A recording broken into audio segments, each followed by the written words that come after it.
পাশে আমরা বসেছিলাম এবং আপনার অভিব্যক্তি, আপনার কথা শুনে আমরা আশ্বস্ত হয়েছিলাম এবং মনে করেছিলাম যে আপনি আপনার দেয়া কথা রাখবেন।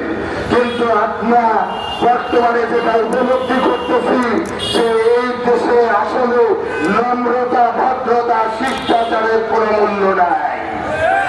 আমরা বলতে চাই যে আমরা যতক্ষণ শিক্ষক সমাজ, আলেম সমাজ আপনাদেরকে সাক্ষী রেখে বলতে চাই যে আমরা নম্র আছি, আমরা ভদ্র আছি, আমরা শিষ্টাচার বহির্ভূত কোনো কর্মকাণ্ডে জড়িত হইনি।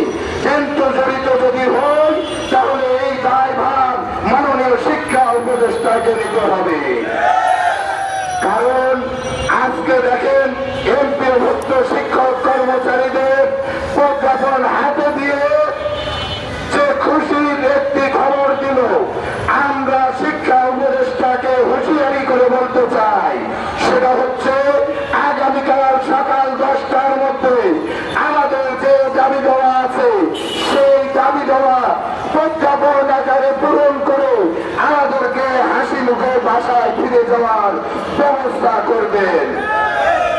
নচেত এই আন্দোলন থেকে আমরা বলেছি সর্বোচ্চ আমরা কঠোর হতে বাধ্য হব এবং আমাদের দ্বারা যদি কোনো জনদুর্ভোগ, আমাদের দ্বারা যদি আইন শৃঙ্খলার কোনো অবনতি ঘটে এর দায়ভার আপনাকে নিতে হবে।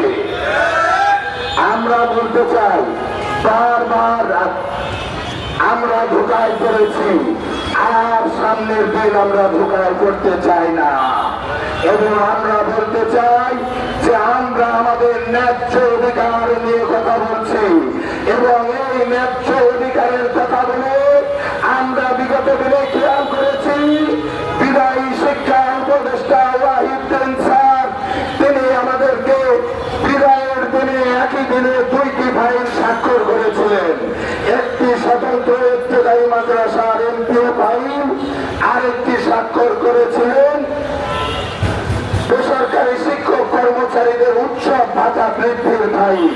কিন্তু আমরা দেখেছি উৎসবের আগেই তাদের সেই নির্দিষ্ট দাবি দেওয়া পূরণ করা হয়েছে। কিন্তু মুখ্যের বিষয় তিনি বিদায় নেওয়া 6 মাস অতিবাহিত হওয়ার পরেও আমাদের ফাইলটি ওই অবস্থায় পড়ে আছে। আমি বলতে চাই কেন আমাদের ফাইল পড়ে আছে? আমরা এই ভদ্রতা দেখাচ্ছি বলে আমরা আগামী দিনে ভুলে যাব যে আমরা আলেম সমাজ, আমরা ভুলে যাব যে আমরা শিক্ষক সমাজ, আর এর দায়ভার আপনাকেই নিতে হবে। আমরা দেখেছি বিগত দিনে আমাদেরকে বলা হতো যে আপনাদের বাজেটও বরাদ্দ নেই। আজকে আমাদের দেখেছি যে বিগত বাজেটও হয়েছে, সেই বাজেটে স্বতন্ত্র ইবতেদায়ী মাদ্রাসার এমপিওভুক্তের জন্য 728 কোটি টাকা বরাদ্দ দেওয়া হয়েছে। তাহলে আমি বলতে চাই যে এটা কি নিছক আমাদেরকে স্বপ্ন দেখানোর জন্য? বিগত 40 বছর যে স্বপ্ন দেখিয়েছে সেই একই স্বপ্নের পুনরাবৃত্তি আর আমরা করতে দেব না ইনশাআল্লাহ। এবং